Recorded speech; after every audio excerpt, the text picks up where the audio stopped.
Então, boa tarde a todos e todas. É um prazer tê-los aqui de novo. E um grande prazer estar aqui com Jaciara Raquel. Jaciara, ela é bióloga, lá, graduada pela UNEB, no Campus 8.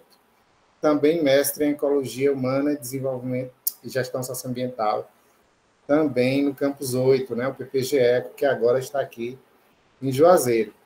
E aí temos essa parceria de longa data, desde a iniciação científica, né, trabalhando lá com os índios Tancararu, que nos rendeu algumas coisas bem interessantes, os trabalhos bem interessantes.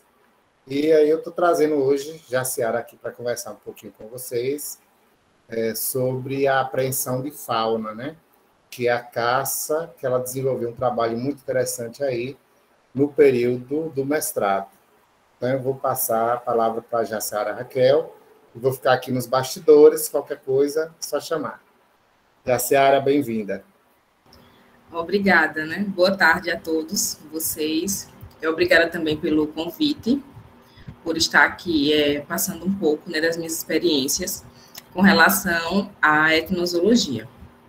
Eu vou iniciar aqui a apresentação.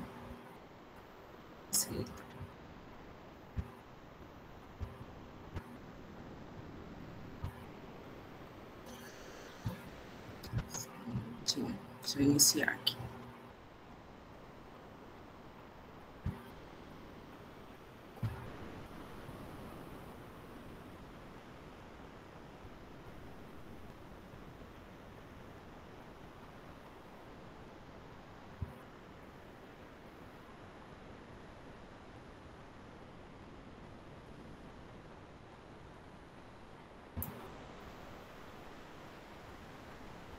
Pronto, apareceu aqui para a gente. Viu, né?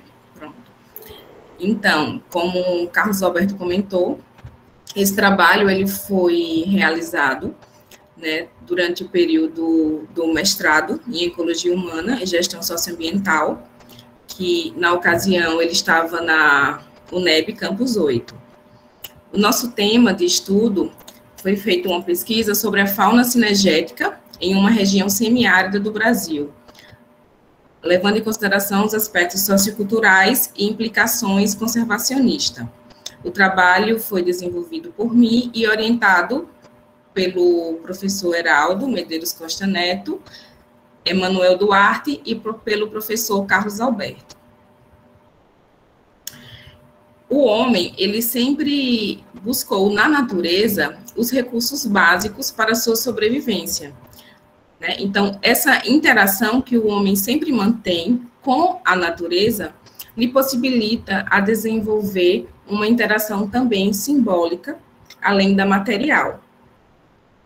Então, o homem utiliza o animal desde a alimentação como vestuário, também como na produção de medicamentos em rituais. E todas essas diferentes formas de uso desses recursos faunísticos, ela tem estimulado a caça de animais silvestres. A caça, apesar de ser uma prática realizada em várias comunidades rurais, né, em várias comunidades do Brasil, ela é uma atividade considerada ilegal, né, de acordo com a Lei Federal 5.197 de 1967. Então, associado à necessidade das comunidades rurais caçarem, né, utilizarem a caça como forma de complementação alimentar e nutricional, além da sua importância na questão cultural, na questão simbólica das comunidades, em contraponto, nós temos que essa prática ela é considerada ilegal, ela é uma prática ilegal. Com isso, nós temos a geração de conflitos, nós temos um dualismo, né, de conflitos, né, de diálogos que isso vai gerar conflitos. Levando em consideração a região da Caatinga, que ela abriga uma grande diversidade biológica e social, nós temos várias comunidades tradicionais, quilombolas, indígenas e agricultores familiares que utilizam e dependem desses recursos para a sua sobrevivência. Esse conflito, ele se permanece entre as comunidades que dependem desses recursos para a sua sobrevivência e o poder público, uma vez que essa atividade ela é considerada ilegal.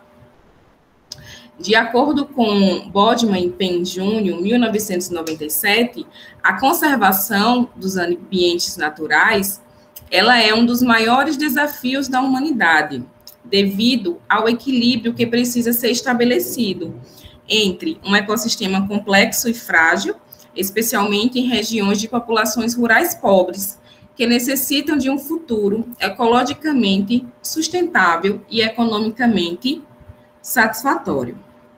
Assim, a preservação da fauna silvestre, ela deve envolver toda a sociedade, para tentar superar, né, os entraves e os problemas, os conflitos ocasionados entre as comunidades que necessitam dos recursos naturais e entre o poder público. Precisa ser analisada a preservação com um equilíbrio entre os aspectos ecológicos e os aspectos socioculturais. Né? Não, a sustentabilidade, ela precisa envolver as comunidades que vivem em seu ambiente. Não adianta você querer preservar apenas, né, os animais silvestres e você não envolver aquela comunidade que está ali presente naquele ambiente. Para que a conservação ela seja realmente sustentável a um longo prazo, é necessário envolver essas comunidades, envolver esses moradores, né, no projeto e nos planos de proteção ambiental dessas áreas, visando assim um diálogo entre os aspectos ecológicos, né, que é a importância da preservação da fauna silvestre, que são ameaçadas pela atividade de caça e tem impactado, né, sua diversidade, sua abundância, associados aos aspectos socioculturais, que são os conhecimentos dos moradores da comunidade, as atividades, as práticas realizadas, os aspectos culturais, visando assim uma real sustentabilidade socioambiental, né? A sustentabilidade tanto da fauna quanto também das populações que vivem e dependem desses recursos. Diante do exposto, esse estudo ele teve o objetivo de investigar os aspectos socioculturais e ambientais associados à caça de animais silvestres pelos moradores da comunidade Cruz, em Delmiro Gouveia, Alagoas.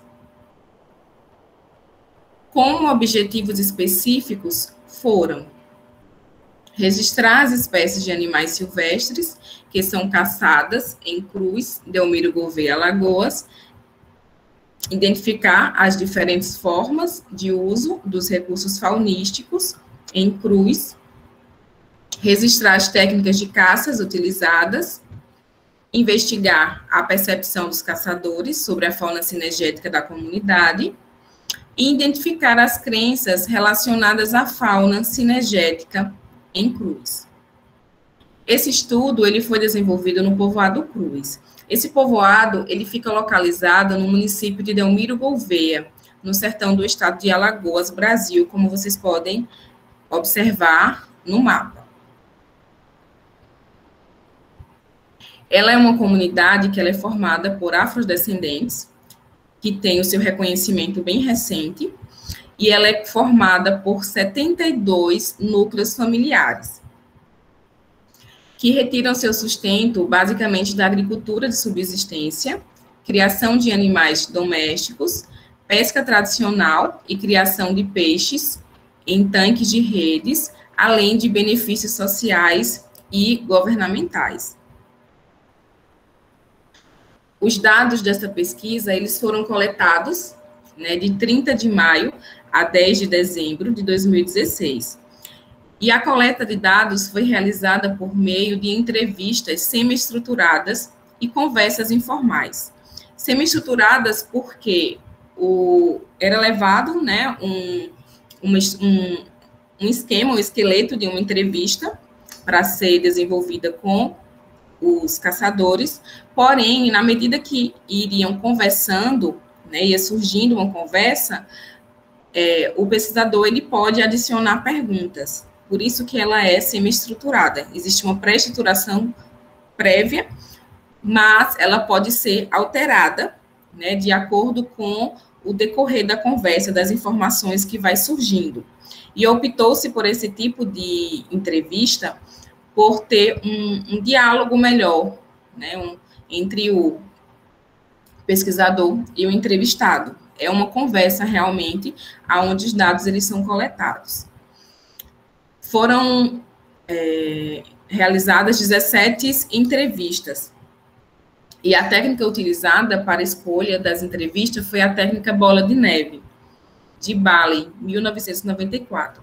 Essa técnica consiste em identificar na comunidade um especialista nativo, que nós chamamos. Esse especialista nativo é alguém na comunidade detentor desse conhecimento do que o pesquisador quer averiguar, investigar. Então, esse especialista nativo, é feita a entrevista com ele, e ele cita um possível conhecedor, né, ou que realiza a atividade e objetivo da pesquisa. O entrevistado, ele cita um possível pesquisa, que é realizada uma pesquisa com um N amostrado, realizada apenas com as pessoas que caçam ou caçavam animais silvestres na comunidade. Os questionários, eles abordavam questões sobre aspectos socioeconômicos dos entrevistados, sobre os dados dos animais caçados, lugar de caça, formas de captura, percepção dos caçadores sobre as alterações das populações da fauna ao longo do tempo, além de crenças, restrições e conhecimento dos caçadores sobre a fauna cinegética. A identificação das espécies, ela foi realizada com auxílio de especialistas familiarizados com a fauna da área da Caatinga das seguintes formas. Foi feita uma análise das fotografias dos animais, né, vernacular, e através da consulta a guias de campos específicos. Na análise de dados, utilizou-se qualitativo, através do modelo de união das diversas competências individuais, proposta por Marx, 1991, e os saberes locais, eles foram comparados com aqueles correspondentes ou correlacionados na literatura científica. Foi feita uma comparação entre os conhecimentos dos moradores com aquele presente na literatura científica. E ainda foi feita uma análise quantitativa com relação ao índice de diversidade, para combinar a riqueza em espécie e a uniformidade na distribuição da citação dos informantes para cada espécie, utilizando os índices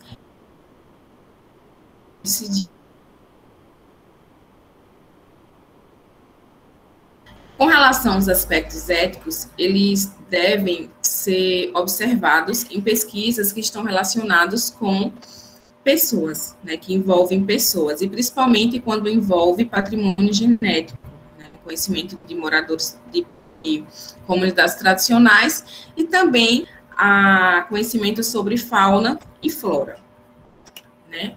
Primeiro foi realizado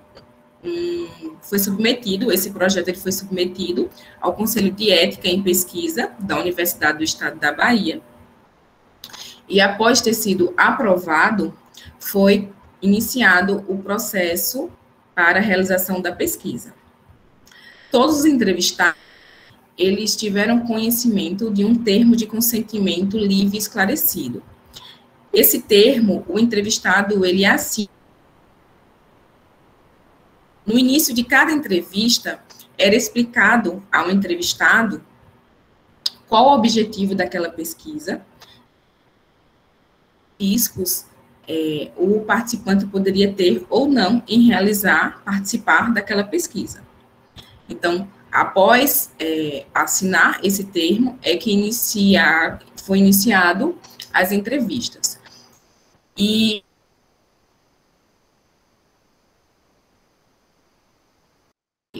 o primeiro contato, né? A primeira visita, ela ocorreu para manter a comunidade, conhecer a comunidade. Já era realizada pesquisas nessa comunidade do mestrado, né, outros trabalhos com outras vertentes já era desenvolvido na comunidade, então foi escolhida essa comunidade justamente por isso. Como o trabalho de caça ele é um trabalho delicado por envolver a questão ética e legal, é muito complicado você dos entrevistados.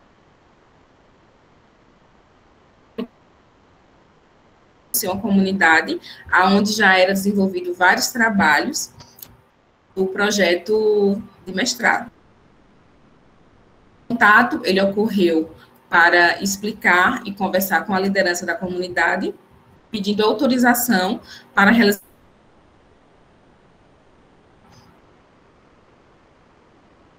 Foi encaminhado o projeto para o Conselho de Ética da Universidade do Estado da Bahia. A liberação, iniciou-se as visitas mais constantes à comunidade.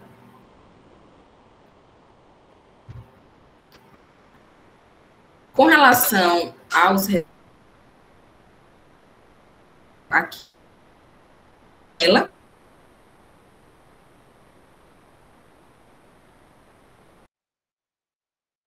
Cruz. E os entrevistados, 71% eram homens e apenas 29% eram mulheres. Apesar de caça na comunidade cruz, tanto homem quanto mulheres, a atuação da mulher, ela ocorre de forma de parceria, de acompanhar os esposos ou os irmãos. E isso era relatado nas entrevistas, né? Como perguntava a questão da frequência e, né, o objetivo dela participar dessa atividade, elas sempre relatavam isso, as mulheres, que iam acompanhar, né, o marido ou porque ia acompanhar os irmãos, como uma forma de lazer. A faixa etária, ela variou de 18 a 70 anos. 35% dos entrevistados, eles tinham, na época, 18 a 29 anos, 41% tinha 30 a 39 anos, 6% 60 a 69 anos, e mais de 70 anos foram 18%. 4% solteiro, 76% casado. Com relação à escolaridade, 70% dos entrevistados, eles tinham apenas ensino fundamental incompleto. 12% o ensino fundamental completo, 6% o ensino médio completo e 6% o superior completo.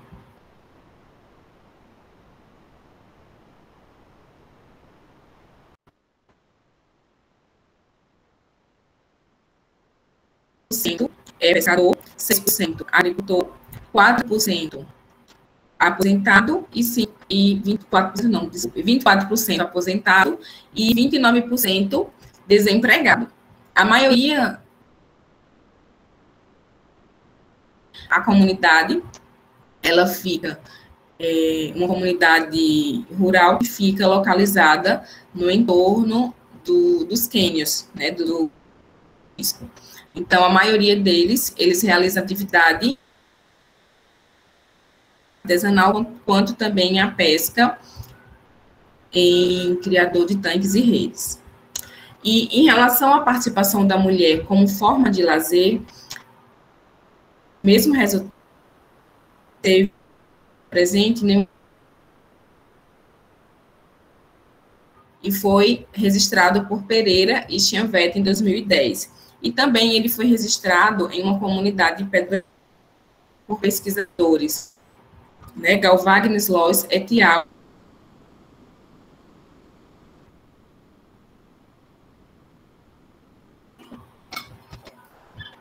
Nesse estudo, nós registramos 23 espécies de animais. Esses animais, eles se distribuem em 3 categorias: mamíferos, aves e répteis. Mamíferos e aves, eles tiveram destaque com relação aos grupos taxonômicos. E existe um padrão, né, de preferência alimentar por esses animais, né, os mamíferos e as aves. E Pereira e Chianvetti, 2010, e Santo Etiaus, eles relatam que a preferência por capturar mamíferos e aves, ela pode estar relacionado à disponibilidade e ao valor cultural destes animais, uma vez que eles são utilizados de diversas maneiras, não apenas como uso alimentar, mas também como uso medicinal, de estimação, e a questão também cultural. Para as aves, nós temos ainda uma representatividade dela por ser vastamente de estimação. E essa preferência, ela é um padrão, parece ser um padrão, por ser registrada também em vários estudos, não só na região semiárida, mas também em outras regiões do Brasil. E a pressão de caça sobre esses animais, elas devem ser avaliadas levando em consideração o papel ecológico desses grupos, a exemplo da dispersão de sementes e da predação natural desses animais. Então, eles precisam ser avaliados, os impactos sobre esses grupos, justamente por essa importância e por esse uso dele, não só na região semiárida, mas também em demais áreas.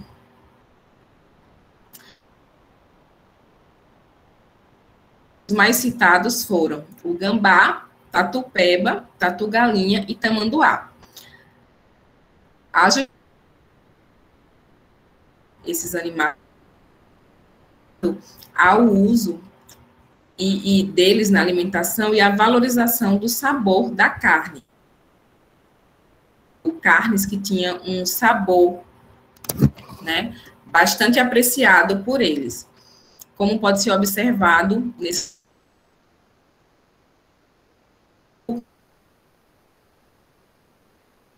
A carne de tatu é muito boa. Né, a carne de tatu, de gambá e de cangambá, principalmente do tatu, como sendo uma carne muito saborosa. Isso também é um padrão. Também desenvolvido com a caça. Existe uma valorização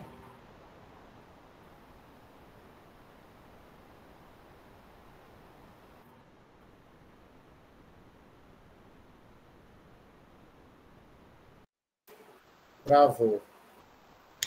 Com relação ao uso alimentar dos répteis, nós tivemos apenas o teiu, ele tem o uso, além da carne, a banha dele é muito utilizada no tratamento de doenças, né, para diversas doenças, como dores, gripes, que eu vou mostrar mais adiante. Com Vanzolini et al., 1980, e Alves et al., 2012, o uso difundido do teiu no semiárido, ele pode ter tamanho corporal, uma vez que ele é o maior lagarto encontrado no semiárido. Sua captura resulta em maior retorno energético. Ele também é um padrão, né, a existência e o uso do teiu como réptil alimentar. Né, e acredita-se que deve-se ao tamanho do corpo deles, porque como é um lagarto maior, né, a caça dele vai resultar em uma quantidade maior de carne para alimentação. Para a finalidade da caça, nós tivemos o uso alimentar, medicinal, afetivo e controle. Foi observado elevado número de citações e alta diversidade de animais relacionados ao uso alimentar, seguido do uso medicinal e afetivo. Então, a maioria citou que utilizava, caçava, a caça era motivada pelo uso alimentar. Em segundo lugar, ficou o uso medicinal, afetivo e, por último, controle. Com relação ao uso afetivo, os grupos que tiveram destaque foi as aves e os quelônios. E aqui a gente pode observar algumas imagens que foram tiradas, né, durante as entrevistas. era algo que não era muito fácil de fazer fotografias, né? Devido à atividade de caça ser ilegal, os entrevistados, eles ficam, né, de serem prejudicados em participar da pesquisa, ceder informações ou fotos. Então, foram poucas fotos que foi conseguido registrar, e essas são algumas delas, que são animais. Nas imagens A e B são as aves, utilizadas como animais de estimação, e C e D são os jabutis, criados pelos moradores como animais domésticos. As aves, elas são utilizadas, né, nós temos, e ela é amplamente utilizada aqui no Brasil. Com relação aos quelônios, eles são muito utilizados por serem considerados dóceis, fáceis de manipular, e também a utilização dele como animal de estimação, ele está associado a uma crença de que ele previne doenças respiratórias na casa e na família. Essa crença, ela é bem disseminada aqui no Nordeste, aqui no semiárido, né? Sempre que tem uma criança pequena em casa, as comunidades indicam que você crie, que você tenha um quelônio em casa, como forma de prevenção às doenças respiratórias, como asma, por exemplo. Com relação à caça-controle, que é aquela caça que é realizada para abater animais que podem trazer ao homem quanto à lavoura ou seus animais domésticos, nós tivemos a indicação da raposa. E a raposa, ela tem os seus subprodutos também utilizados, né? Além de ser realizada o abate dela, a caça dela, elas também são utilizadas, como a banha, couro e a cauda também. São utilizados na medicina tradicional. Esse uso complementar, ele demonstra um aproveitamento dessa fauna silvestre. E esse aproveitamento da fauna silvestre maximiza, né, os produtos, maximiza o uso desses animais. E isso, apesar de não ser um padrão intencional, ele contribui com a conservação dessas espécies, por evitar a caça de um outro animal. Então, esse aproveitamento de um único animal, se tirar várias partes e utilizar para várias finalidades, isso contribui com a conservação da fauna silvestre. Mesmo não sendo um padrão intencional que as comunidades realizam, ela contribui por maximizar o uso desses animais.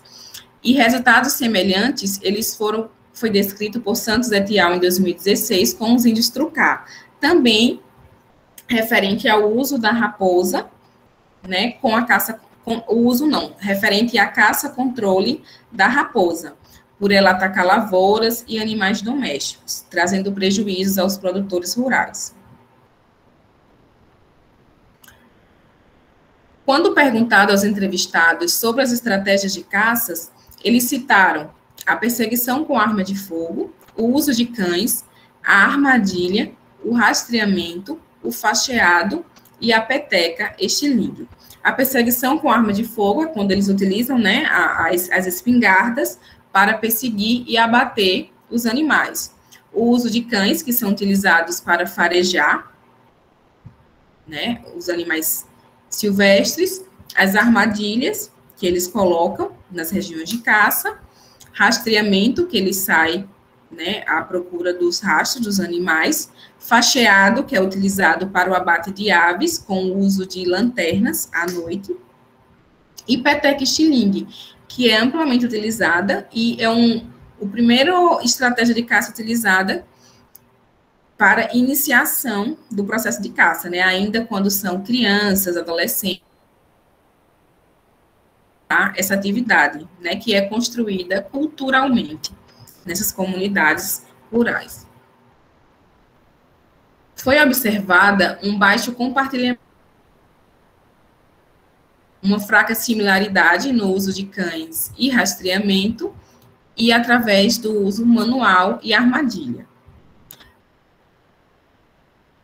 capturas mais citadas foram a arma de fogo, 16 espécies, e o uso de cães, 7 espécies.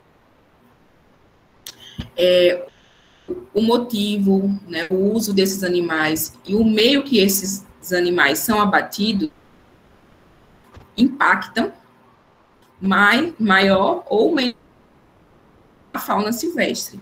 Por quê? Técnicas de caça, como, por exemplo, são resultados da espécie de forma indiscriminada, né? O cão, ele vai capturar espécies produtivo, espécies que podem estar em inferiores, em tamanhos inferiores, ou espécies até diferentes daquele que é o objetivo de caça do caçador. Já com relação ao uso de arma de fogo, devido à sua grande distribuição e intensidade, ela é a forma de captura de maior impacto para a conservação da fauna silvestre. Então, a associação entre o uso de arma de fogo e o uso de cães são as práticas de caças que têm um impacto maior sobre a fauna silvestre de uma região, que foi justamente os instrumentos de caça mais utilizados e citados pelos entrevistados, que foi o uso de arma de fogo associado ao uso de cães. Aqui nós temos algumas imagens de instrumentos de caça. Na imagem A, podemos ver a espingarda, cartucho, né, a munição, um facão e o cantil, utilizado para beber água. No B, nós temos um aió, que é utilizado para guardar os instrumentos de caça e as aves capturadas, é uma bolsa. E em C, nós temos o cão de caça e D, o estilingue, né? Também um instrumento de caça. Quando perguntado aos entrevistados sobre a questão da frequência de caça, quantas vezes era realizada essa caça, para os moradores de Santa Cruz, a caça ela ocorre muito também como forma de lazer, de 1 a 2 vezes por semana, principalmente nos fins de semana. O tempo empregado, eles dependem do tipo de presa que deseja capturar, que gastam de 3 a 8 horas de busca. Eles vão, normalmente, na madrugada e ficam lá, né, quando retornam para as suas residências.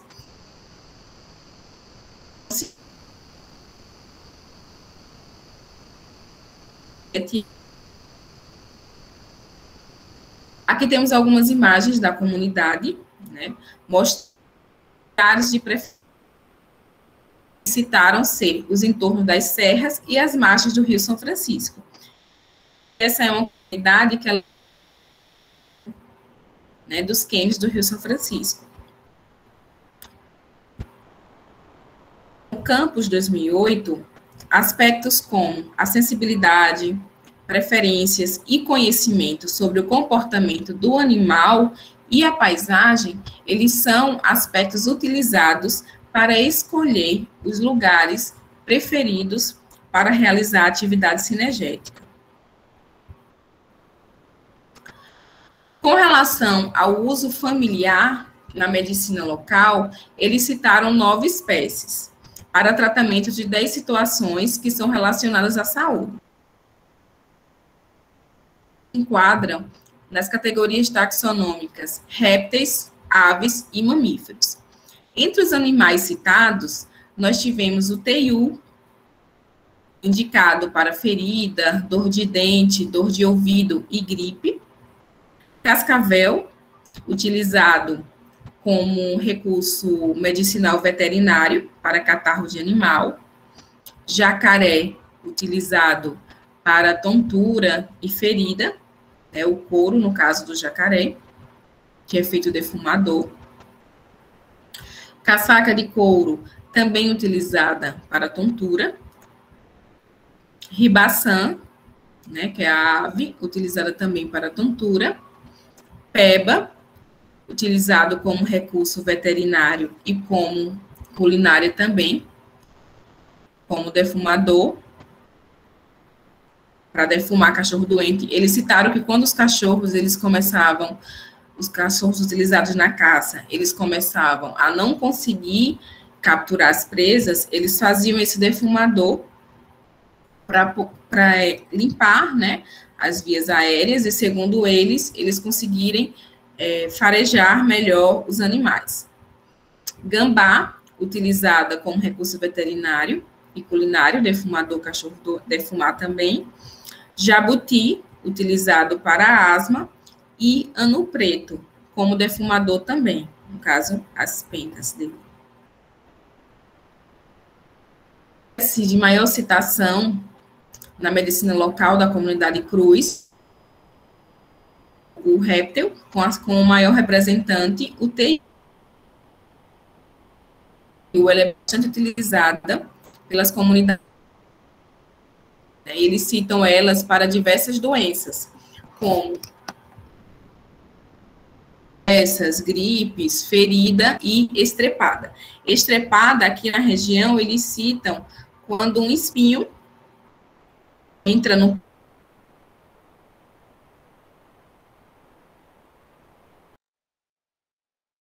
faz esse espinho saltar. O segundo réptil de maior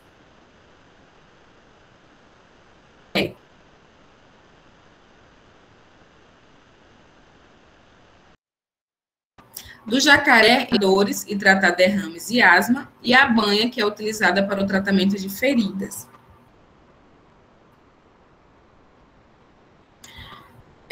O jacaré, a banha e o couro do jacaré, e também a banha do teiu, ela é muito encontrada em feiras livres, né? Eles são comercializados vastamente em feiras livres, aquelas bancas onde vende as ervas. Normalmente elas não ficam muito expostos devido a ser uma atividade ilegal, né? A caça desses animais. Mas as bancas, nas feiras livres, nós sempre temos a venda do couro e da banha do jacaré, né? De forma mais escondida, né? Camuflada ali entre as ervas, mas sempre encontramos esses itens comercializados. Foi perguntado os participantes das pesquisas em relação a como eles conseguiam perceber a fauna presente na comunidade.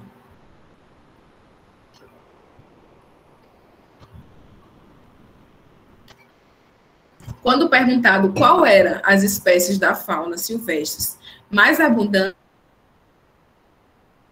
a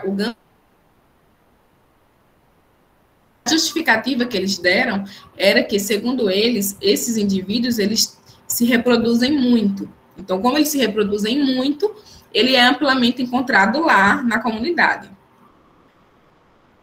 Para aquelas espécies da fauna silvestre que têm se tornado raro na comunidade, eles citaram o tatu, o tamanduá, a siriema e o porco do mato, né? E eles reconhecem que essa diminuição da fauna desses animais, ele deve-se à atividade de caça que é praticada, né? Aí eles citam que não apenas a comunidade acaba entrando lá e caçando, mas também caçadores de fora da comunidade, muitas vezes vai até a comunidade realizar a caça e que esses animais têm diminuído bastante, né? Alguns deles sendo até raro encontrar.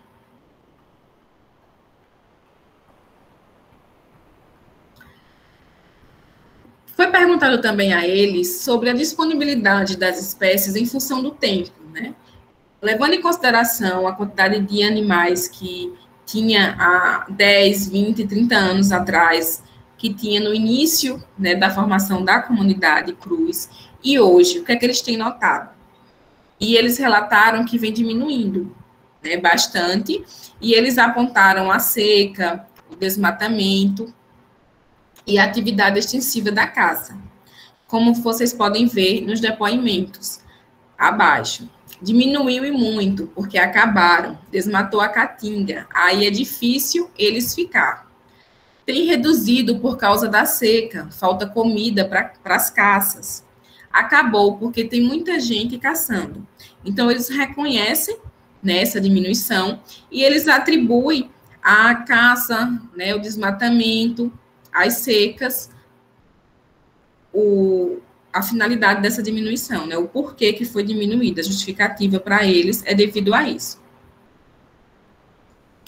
Com relação à importância atribuída aos animais silvestres, eles reconhecem a importância e o papel dos animais para o equilíbrio do ecossistema. Entre as frases deles, nós podemos destacar, né, a fala do morador, onde ele disse, é um bem importante para a natureza. O 4, são importantes porque fazem parte da cadeia alimentar. Então, nesses depoimentos, a gente consegue perceber que os moradores da comunidade, eles têm a percepção e eles percebem importante a atuação e o papel dos animais no equilíbrio do ecossistema. Para Diegues e Arruda, esse conhecimento que as comunidades adquirem sobre os recursos naturais, tanto a fauna quanto a flora, ele vai ser o fruto da manipulação diária dos recursos naturais, através das atividades de caça, atividades de coleta, né, da agricultura. Essa interação que o homem estabelece com a natureza possibilita a eles o desenvolvimento de um vasto conhecimento. E que esse conhecimento, muitas vezes, ele pode ser utilizado para complementar o conhecimento científico. E que pode ser utilizado no planejamento da estratégia para a conservação da fauna silvestres, envolvendo a própria comunidade, possibilitando, assim, um desenvolvimento sustentável a longo prazo.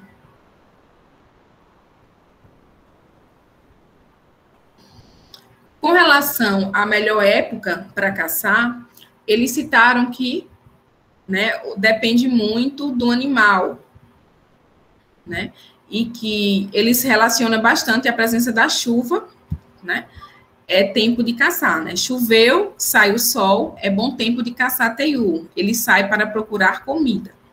Melhor tempo é caçar no verão, porque quando chove os animais não descem a serra para comer. Verão, porque agora o inverno os animais estão de filhotes. Tem dia que não é bom para caçar, na sexta-feira mesmo não é. Nesses depoimentos, nós podemos citar vários aspectos que demonstram o conhecimento dos moradores, né? Por exemplo, a questão do horário do animal, né? Com relação ao hábito dele, se é noturno ou diurno, com relação à preferência alimentar desses animais, e também com relação ao período reprodutivo desses animais, quando eles reconhecem o período que deve ou não caçar. E traz também uma restrição ao dia da sexta-feira, que são questões importantes que restringem a caça desses animais nesses dias e que vem contribuir com a conservação desses animais. Aqui eu vou falar um pouco melhor sobre essa questão da restrição. A restrição da caça são alguns tabus alimentares ou relacionado ao aspecto mágico, religioso, simbólico e cultural na comunidade, em que alguns animais, eles não são caçados ou são caçados em períodos específicos. Né? Alguns animais, eles dizem não caçar porque tem cheiro forte, que é uma questão, né, a questão da alimentação, como o cangambá, por exemplo, o cacão, que está relacionado ao simbolismo de trazer mal sorte ao caçador, e o peba é indicado em alguns casos, né, que não pode ser caçado e não pode servir de alimento por ser uma carne carregada, né, uma carne reimosa. Esse termo reimoso, ele é utilizado para descrever algumas carnes ou alguns animais que existe restrição para o uso de pessoas doentes ou mulheres, por exemplo, no período menstrual. Então, essa restrição de caça, ela evita que esses animais sejam abatidos e, com isso, favorece a conservação destes. Ela pode acontecer, essa restrição de ser temporal, como, por exemplo, no caso dos animais considerados carregados, que tem uma carne queimosas, elas são evitadas em período que a pessoa está doente, com resguardo, ou no período menstrual. E outras, elas acontecem, a restrição, de forma contínua. Existe também a restrição de dias da semana, como eu citei no slide anterior, que é a sexta-feira. Eles dizem que a sexta-feira é santa, né? Relembra a questão da paixão de Cristo, e que na sexta-feira não deve se caçar. Então, é um dia que eles não caçam, eles evitam.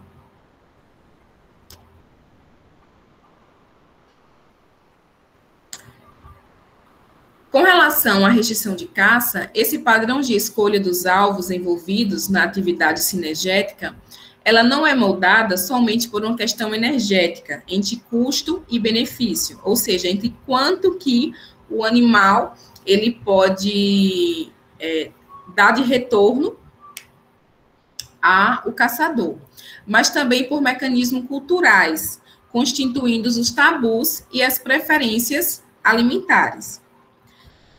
Importante estratégia para o uso sustentável da fauna por disciplinarem a prática de caça, construindo assim um controle simbólico de acessos aos animais que vivem na mata. Então, essas restrições de caças, elas se tornam em importantes estratégias para o uso sustentável, justamente por disciplinar aqueles animais que podem ou não ser caçado e aqueles dias que podem ou não também ser realizado a atividade cinegética. Então, ela é apontada por vários estudos como uma importante estratégia de conservação que é utilizada amplamente nas comunidades onde temos atividade cinegética. Foi perguntado ainda sobre a existência na comunidade de lendas e de lendas, né, relacionadas a simbolismo. E eles citaram a caipora como protetora dos animais e a simbologia associada ao couro do veado. Eles disseram o seguinte, alguns depoimentos: levar fumo a caipora e uma correia curada. É uma correia de couro de veado, benze e leva para proteger das cobras. Todos eles citaram essa simbologia, que é uma forma de proteção. Né? O caçador, ele está na mata, ele está exposto a vários riscos, tanto os riscos materiais, como de outros animais, que porventura estão lá, né, nas matas, como também riscos que envolvem a questão mágico-religiosa. Então, eles utilizam essa correia de couro de veado, benta, né, como forma de proteção. Também para cobras. A caipora esconde a caça, mata os cachorros ficam assustados, latindo e acuando o toco, como se fosse alguma coisa. Aí a gente vai lá e não tem nada. Esse já foi um depoimento relacionando a questão da caipora como protetora dos animais. Então, eles têm esse conhecimento para ele tem essa percepção, essa crença de que a caipora existe e que ela está ali para proteger os animais e que merece respeito para que o caçador ele, consiga ainda, né, possa continuar caçando. Não venha acontecer nenhuma doença com ele, ou que eles acabem não conseguindo mais caçar nenhum tipo de animal. Todos que caçam têm que ter uma correia benzida para proteger de cobras. Então, a correia benzida ela foi bastante citada pelos entrevistados como forma de proteção, tanto material, como a questão das cobras, como também simbólica, que é a proteção contra entidades da floresta, digamos assim. Considerações finais. A caça, ela é uma prática antiga que permanece de forma significativa no cotidiano dos moradores, sendo utilizada como fonte de proteínas para as famílias e lazer. Práticas transmitidas entre as gerações, demonstrando uma consolidação como uma expressão cultural local. As interações entre homem e fauna silvestres registradas na comunidade de Cruz, elas são demonstradas na prática de caça e de utilização dos recursos faunísticos. Essas informações, elas devem integrar as propostas de conservação da fauna local, respeitando-se a dinâmica cultural local e os aspectos ecológicos e econômicos associados. As representações da fauna cinegética, elas são caracterizadas por mitos, crenças, saberes e tabus alimentares, que constituem práticas culturais e ecológicas relevantes, uma vez que as crenças e o misticismo associados aos animais disciplinam a prática de caça e são importantes estratégias para o uso sustentável dos recursos faunísticos. Assim, a viabilização do uso sustentável dos recursos faunísticos requer um conhecimento por parte de ecólogos e conservacionistas das relações que as populações humanas mantêm com o ambiente, incluindo sistemas de mitos e crenças presentes nas diferentes sociedades. Então, todas essas atividades de caça que foi mencionada na comunidade Cruz, ela faz parte e está enraizada na cultura dessa comunidade. Ela é realizada tanto como forma de complementação alimentar, porque é uma comunidade onde retira o seu sustento basicamente da agricultura, nos períodos de chuva, da pesca e de benefícios, né, governamentais. Então, eles utilizam esse alimento, essa atividade de caça, como forma complementar da sua alimentação e também como forma de lazer. Eles relatam bastante a forma de lazer. Com isso, ela é uma atividade que ela está enraizada na sua cultura e presente nos seus dia a dias, e envolta por vários mitos, crenças, saberes e tabus alimentares. Então, proibir apenas a atividade de caça, ela não é eficaz, uma vez que mesmo essa atividade sendo proibida, ela é amplamente disseminada, tanto na comunidade Cruz, como em outras regiões do Brasil. Então, precisa haver esse diálogo entre as comunidades e o poder público. E precisa haver esse equilíbrio, envolvendo as populações humanas nos processos de planos de conservação da fauna silvestre. Assim, nós poderemos ter um futuro, né, econômico e um futuro ecológico, tanto para as comunidades, como também para a fauna silvestre. Aqui nós temos as referências e fim das apresentações, né? Se vocês tiverem alguma pergunta para fazer sobre a pesquisa, como foi realizada, os desafios, estou aberta às perguntas. Alguma dúvida? Obrigado, Jaciara. Você estava falando e eu aqui pensando, né? Que nós temos um material bem interessante aí e poderíamos comparar com outras, né? Outras comunidades. Já pensou? Daria um bom artigo, olha eu pensando já. Já está a máquina dos artigos aí. Se a gente pegar aí diversas comunidades rurais, que nós vamos ter trabalhos em vários estados, né?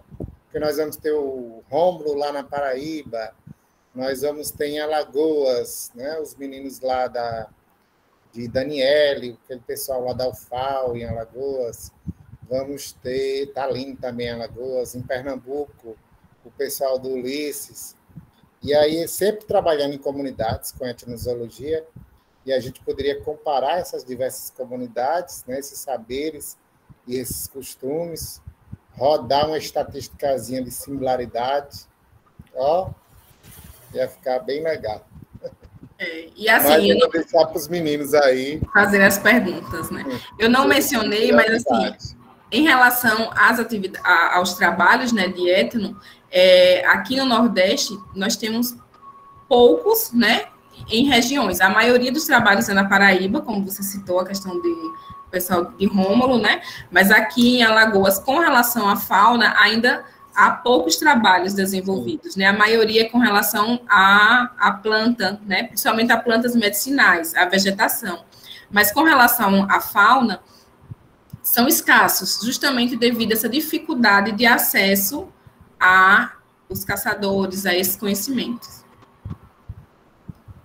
Ok, turma. Alguma questão aí? Aproveita, Raquel, para que vocês possam tirar dúvidas. Eles estão escrevendo sobre esse assunto. E aí você já citou várias espécies que eles estão trabalhando aí. Vamos ver. Dione apareceu aí. Oi, mais uma vez. Jaciara, parabéns, primeiramente, pela palestra, né? Pelo seu trabalho. E eu tenho uma pergunta. Como outro palestrante, né, no outro palestra, ele citou que é o palestrante doutor Daniel, se não... né, professor? Sim, Daniel. Ele fez uma pesquisa com alguns em Sobradinho, sobre pesca e tal. E aí ele teve que se envolver em algumas coisas. Comer peixe, participar de algumas atividades locais. Você participou?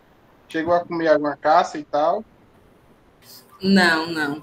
Eu não cheguei a participar assim, do processo da caça, né? Porque, como eu mencionei, a questão da caça, ela é mais complicada.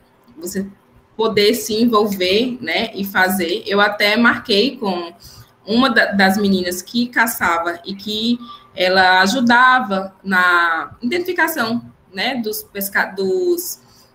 Dos entrevistados, né? Ela auxiliava, ela me acompanhava nas entrevistas, mas eu não consegui participar, né, do processo de nenhuma caça e não cheguei a comer, assim. A comunidade lá, ela é uma comunidade quilombola, remanescente quilombola, porém, ela praticamente não mantém muitos traços culturais quilombolas, né, na comunidade. Então, não tem muito rituais presentes no momento, na atualidade. Assim, isso tem se perdido, né, com o tempo. Assim, eu participei assim, de alguns momentos na escola, né, alguns momentos que eram desenvolvidos trabalhos da comunidade com a escola, e eu pude participar, né, foi feito também algum trabalho com as crianças em relação à fauna local, mas em relação à caça, eu não consegui. Eles ficaram muito restritos em relação à participação.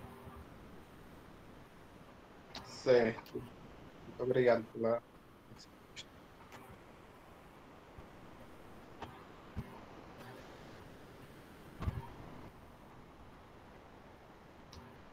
E aí, mais alguém deseja fazer alguma pergunta? Eles hoje estão calados, tímidos. Bom, mas de qualquer forma vai ficar online, né? As dicas que ela deu vai complementar os trabalhos individuais dos grupos, né, na etnozoologia, e eu fico aguardando quaisquer dúvidas, né? Alguém quer falar alguma coisa? Fica à vontade. Não, vou agradecendo já a Raquel, né? Olha, Matheus está falando aqui no chat. Excelente apresentação, professora. Obrigado. E nós vamos agradecer a Raquel por ter tirado seu tempo, né, pela segunda vez. A primeira vez não deu certo, mas agradecido por estar aqui conosco, né, partilhando esse conhecimento que vai ser extremamente útil aqui para a gente finalizar nossos trabalhos, né? A disciplina está no seu finalzinho aí, indo para o finalzinho. Então, né, agradecer e formar parcerias, né? Então, se for necessário aí e possível, que vocês puderem necessitarem aí do apoio de Raquel para ajudar na escrita, né? Tem aí vários artigos sendo construídos, né? Então aí me encaminha para a gente colocar a Raquel aí também no grupo, né? Nessa construção, nessa parceria, já que ela já tem mais experiência aí na etnozoologia, certo? Então, eu vou deixar gravado, vou colocar lá no YouTube, lá na minha página, e depois também coloco lá no Zoom, na sala, né, no Google, o vídeo, para que os outros alunos que não puderam estar aqui hoje possam partilhar e depois tirar as dúvidas. Jaciara, minha querida, muito obrigado. Né? Foi excelente, né? Noedson está aí agradecendo também no chat. Parabéns, professora Jaciara, pela ótima apresentação. E nós vamos ficando por aqui e aguardando as próximas oportunidades de estarmos juntos, quem sabe presencialmente, né? já trazer você para cá, né? Para falar para a gente aqui ao vivo. Nós vamos ter em 2022 o 4º encontro do grupo de pesquisa em etnobiologia e conservação dos recursos naturais. Espero que dessa vez presencial, né? E aí a gente tem recursos para trazer pesquisadores de fora. Esse ano foi online, mas aí, quem sabe, para o ano a gente consegue trazer você e sua família para cá para passar uns 2 dias conosco no final de semana aí e participar com a gente presencialmente, né? Será um prazer. Eu agradeço também, né, o convite e poder compartilhar um pouquinho, né, do conhecimento da etnosologia, que é uma área que me encanta, né, desde a iniciação científica com Carlos Alberto, professor Carlos Alberto, que nós começamos a pesquisar, né, o uso, as formas de interação que o homem, né, desenvolve com a fauna. Encanta, né, esses saberes populares. E uma coisa interessante que o artigo lá da iniciação científica, aquele da revista Oricuri, foi citado no artigo agora na Amazônia Investiga. Achei bem legal. Tanto tempo, né? Foi tanto tempo, né? Um estudo, né, que foi feito em 2009, estão sendo citados aí. Nas feiras livres, né? E assim, é sempre um desafio trabalhar com etnosologia, né? Por envolver essa questão da legalidade, mas é sempre também muito gratificante quando você finaliza o estudo e você vê que, né, você compilou os dados e você consegue ver a interação da comunidade e consegue perceber, né, como esses recursos são importantes para eles. Exato.